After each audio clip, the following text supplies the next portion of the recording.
Hey everybody, my name is Connor Lesky. I use he, him, his pronouns, and this is my presentation. So for this project, me and another student went ahead and we carpooled around the city, as well as the surrounding areas, and just trying to basically get a feel about how different places and objects within our metro area connect back to topics from the textbook.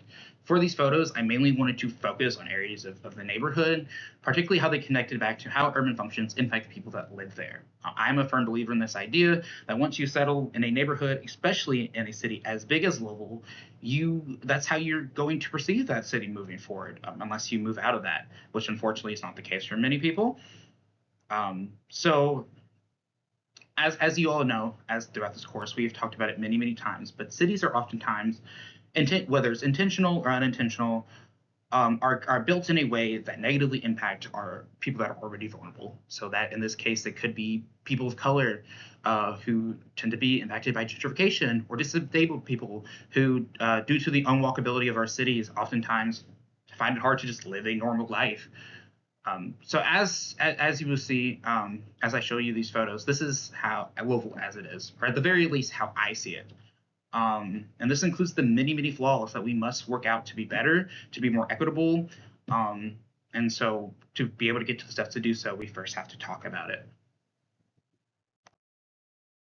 So for the first one, I have gender spaces, which all that really means is that you have a place or an institution, whether that's a job, whether that's community work or a service. In this case, I chose a nail salon that's predominated by gender, and it's generally used by said gender. It's expected to, and it is used that way. While these separations might not be strictly enforced, there are social norms as well as direct messaging. In this case, the sign says First Lady on it, that keeps up a gender homogeneity. Our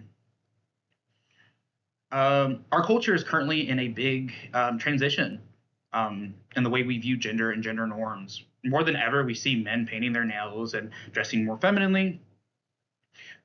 Excuse me. And we also see more and more trans and non-binary people being proud and visible within their identity.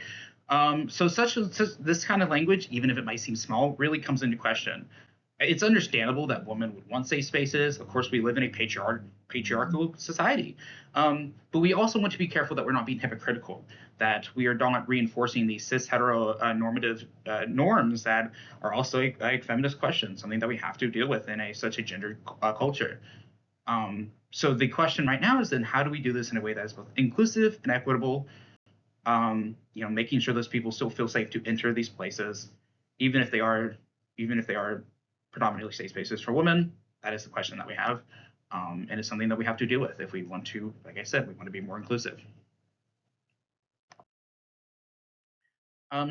Next up, we have third spaces, specifically how it can expect a profit.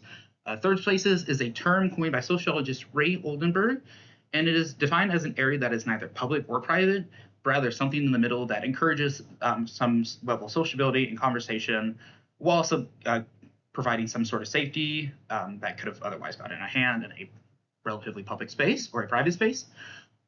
These places are all around us, of course. We have bars, we have coffee shops, which I chose a coffee shop for this photo. And then you also have public places that can work as third places, such as parks, such as libraries, that have been really important, especially for low-income people historically. Unfortunately, what we see now is that there's not a lot of public places, especially within our city. Not enough, anyways. There's plenty of private businesses where you can go in, you can get food, maybe it's an arcade and you can go do something social with your kids, but nothing that is available that is either cheap or free for families who need those services. And that's going to especially impact children. Communities rely on these kind of places for help with childcare, to keep morale up, to keep their mental well-being intact. And so many there's with less and less places in such an unwalkable city, it becomes this question of, how are we damaging our children? They need the sociability, they're not getting it, and I think it's very unfortunate. To kind of add on to this, in the last slide, of course, I discussed how there are way more private third places than public ones. And as such, things that otherwise might be considered public services, such as having access to food or exercise or reading or education has been commodified. This idea that we take something that we can do and then we try to make money off of it. And that might not seem terrible until you realize, everything that is going around the situation. In this case, I want to focus on bookstores. Kentucky in general has seen a lot of attacks on libraries these last few years. Most notably, the idea of book bans. Queer books have been under attack. Books that are just in any shape or form basically seen as controversial. And I have this worry that as we see these book bans come into place, parents and the government are going to look to rely on private bookstores that provide this safer alternative to public places to learn. And I think that's really unfortunate, and it's going to impact poor children, and it's going to just increase that disparity between the poor and the rich. Next up, we have gentrification, which is the process of wealthier residents moving into poor neighborhoods in sufficient numbers to transform a social identity. This process has been heavily criticized, especially in Louisville. Nulu, as you guys I'm sure are aware, is a neighborhood that has seen lots of controversy due to gentrification. There's been a massive wave of small business being set up there. And oftentimes, what does that do? You have these white venture capitalists coming in, trying to start business, trying to make money. Where does that leave the poor, marginalized communities that tend to live in these neighborhoods? Not with a lot. Their communities are end up feeling like they're being broken up, and it's not good. That identity is important for people. Just as an example, and you'll see a advertisement here, is the Mint Julep experience is a distillery. It's just outside of Nulu, so it's not within the neighborhood, but it's still within kind of that culture. These places are relatively new. They aren't made by the people that built these communities in the first place, but they are bringing in money. And so that might seem like a great thing, like, awesome, our economy is doing well. But historically, we tend to value financial growth over the wants and needs of our community members, especially minority community members, which is exactly what's happening here. These people feel like they aren't safe in their own communities anymore. They feel like they don't even exist sometimes, and yet here we are, in our greediness. We let all these businesses set up with no respect, with no compassion for the people that are already living there. And we just expect nothing to go wrong, or we don't care if it does. And then to add on to that, after you have gentrification, people tend to get displaced. So displacement, if you can guess, it's just the idea that people losing their homes against their will, and it's often this outcome of the less affluent members, who are oftentimes part of marginalized groups, after gentrification happens. So again, we return to Nulu. We have this sign that says "Invest in Nulu." Again, seems fine, right? What's the issue? But it seems incredibly insensitive, considering what we're dealing with here. It's not asking for the people that live there to invest. It's asking for more people to come in and to set up shops or donate money to build these things. But they're not for the people that made this neighborhood what it was in the first place. Luckily, there is some efforts that are being made to stop this. Are they enough? Probably not, but at least the city is making some recognitions that it has an issue. So the Metro Council passed an anti-displacement ordinance that basically just looked to stop displacement by creating this anti-displacement commission. And basically what they're doing is they're investigating discriminatory practices within housing, and referring to people to the city's housing programs, just making sure that they have a place to live. As these policies come to fruition and hopefully increase, the emphasis should be placed on equity and not economic gain for the privilege. Whether or not that will happen, we'll have to wait and see. Next up, we have new urbanism. New urbanism is defined as an approach to urban planning that emphasizes mixed land use and public spaces while favoring pedestrian traffic and public transportation over automobile use. Louisville doesn't have a lot of great examples of new urbanism within it, so I had to go a little bit outside of the city to Norton Commons, which is distinct from the other neighborhoods of its kind of style due to its high walkability, in addition to its mixed use of buildings. So basically, all throughout the neighborhood, you have like apartments and houses right next to stores and shops. In some situations, the apartments are literally right above the shops, which is really cool to see. And they even have an elementary school just smack dab in the middle of the neighborhood. Um, and this is really awesome. And this is a great reference for the future development of urban areas. Unfortunately, right now, this is still a very elitist idea. The average net worth within Norton Commons is $93,000. Can you probably can count on one hand the amount of people that you know who make almost six figures. And this is a common issue throughout the U.S. Living in a walkable area with little reliance on cars is seen as this luxury, even though that the poor people and marginalized people are the people who most need that walkability. At the beginning, we talked about how disabled people need walkable cities to exist. So hopefully one day Louisville can kind of learn from these lessons from places like Norton Commons and make new urbanism more accessible to everyone, because this shouldn't, this thing that is a right to people, this idea that they should be able to walk places just to survive, should not be a luxury.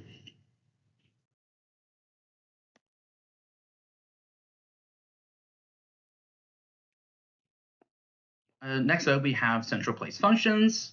Returning to Norton Commons here, but central place functions is basically just a retail and administrative function provided by a community to surrounding residents. Okay, so we have a place that is really walkable. It is, of course, then going to have a great example of a central place functions that works and functions well. So out throughout the city, basically, you have all these small towns within like, around the houses. Sorry, in the middle of the houses that have stores, banks, and other related services for the surrounding areas. It's a really simple concept. Not a lot to really say on it, but yeah, it's just this idea that within any urban area, you have your houses and stuff, and then somewhere within there, you have a place where people do their shopping and get their resources and their services. Next up, we have non-governmental organizations, or NGOs for short, which are just institutions that are neither for-profit or government-ran that provide resources and or tackle issues at an international level. This could mean a lot of things.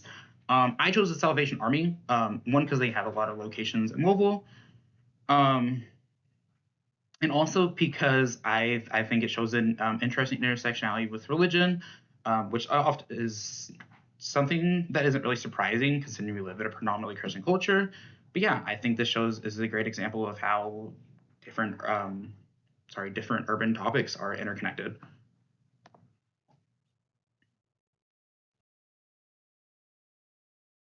And then we have the third sector, which is nonprofit social housing that is neither privatized or owned by the government.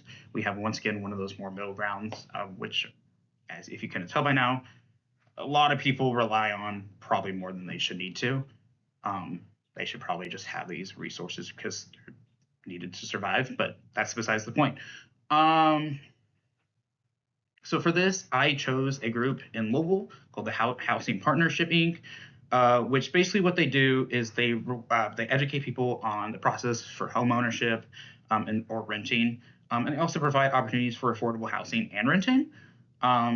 So they don't provide like socialized housing, but they do provide something that's probably more affordable compared to the rest of the city. Basically, all they're doing is they're just picking up where the government's falling short. They're providing housing for people who otherwise would not be able to do so. And while such nonprofits aren't creating systematic changes that we need, they work as a good starting point. And hopefully we can grow off of these to create socialized systems that can help people.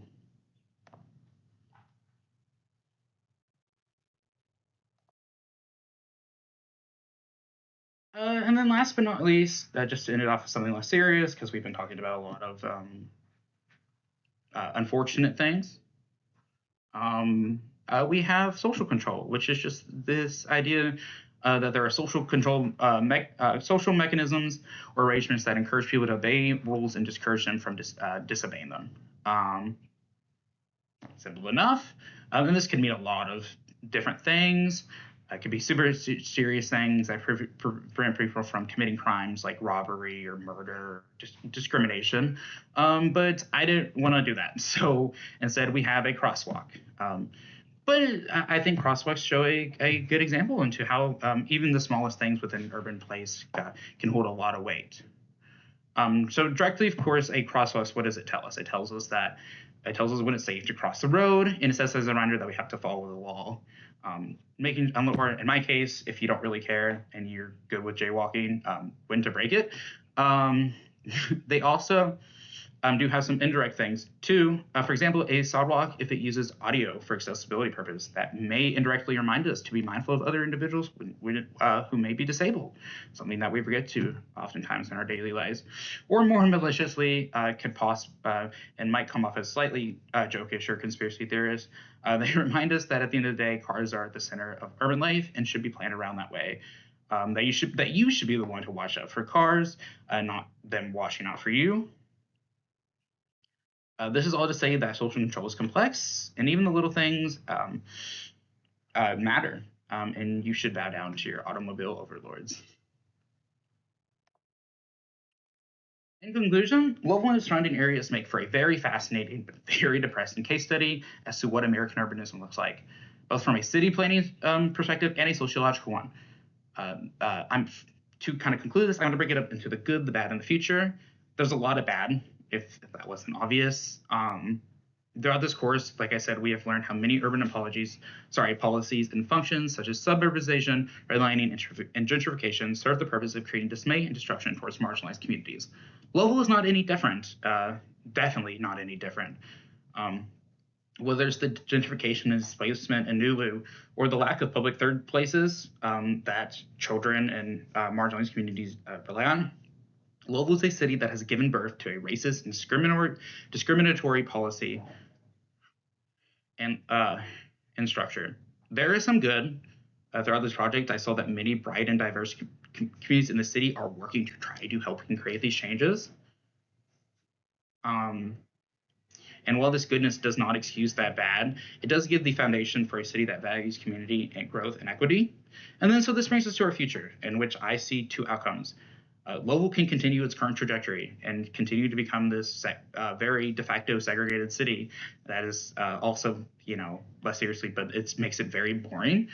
Or we can take inspiration from surrounding areas in different cities, and we can implement walkability, and we can create equitable new urbanism for all of its occupants, regardless of their identity, regardless of their income, regardless of where they're from. Will we do this? Only time can tell. These are my references.